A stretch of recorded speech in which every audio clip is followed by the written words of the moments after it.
Today I want to talk about Taylor Swift, and that may suggest that we are going to have a lighthearted episode, but that's not the case.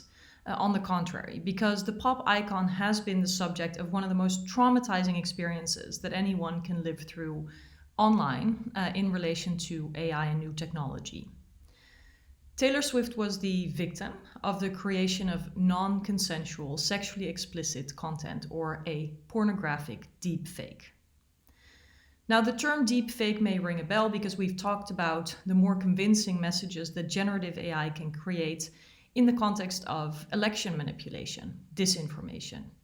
And that is indeed a grave concern of mine. But when you look at the numbers, the vast majority of deepfakes online are of a pornographic nature.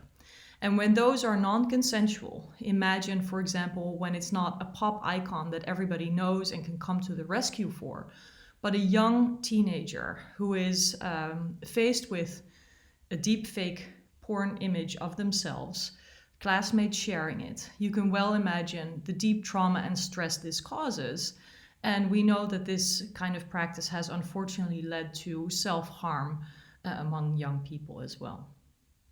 So it is high time that tech companies do more, take more responsibility for preventing this kind of terrible non-consensual use of their products and the ensuing sharing and virality online. So if there's one silver lining to this otherwise very depressing experience of Taylor Swift, then it is that she and her followers may be able to do what few have managed to succeed in, which is to move Congress to pass legislation. There seems to be bipartisan movement, and all I can hope is that it will lead to better protection of people from the worst practices of generative AI.